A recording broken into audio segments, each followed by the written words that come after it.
This is Kevin Owens, Carlson and Associates, auto insurance. Tip of the day for people that are shopping. One of the, what I would say is misleading things that I see out there is that people want a quote. They'll email me a quote they got from a separate company. And the quote doesn't have underinsured motorist coverage, underinsured motorist or underinsured motorist property damage coverage. It tends to be normal practice that you put that on your quote so that people have that.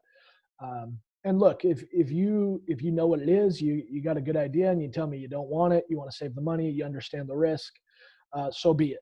That's fine. But I think it's a little bit misleading to initially send somebody a quote that does not have that. Underinsured motorist coverage and underinsured motorist property damage is going to kick in a situation where, let's say somebody rear ends you, you're not at fault, but it's a hit and run, or the person that hit you doesn't have auto insurance coverage at all. So there's no money to be had. So the underinsured motorist by your company will kick in and pay for medical bills for you, passengers in your car, or the structure of your car, because you have that coverage.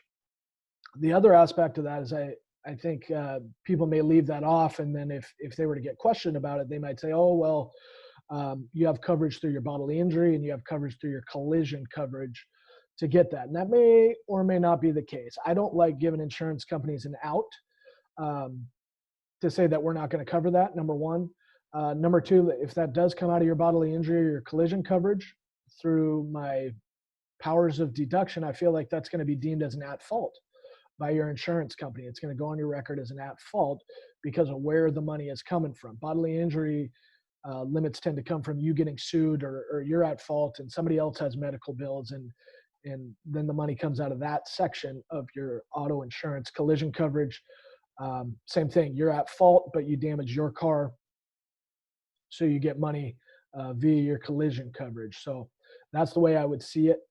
I think it's just important that people know. Like I said, if they know what the coverage is, they don't want it, they want to save the money, they want to take the risk, that's on them. You get your paperwork signed and you move on.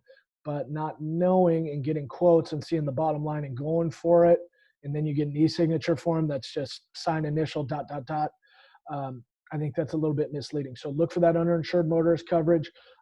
If you absolutely decide you don't want it, which I don't recommend, then so be it. But know about it. When you're getting quotes and when you're shopping out there, look for that underinsured motorist coverage. And like I said previously, get your deck pages, get your declaration pages so you can go line by line. And so you know that you're getting the best, you're with the best market and not necessarily getting skimped on coverage by a quote and just taking the price. There's your tip of the day.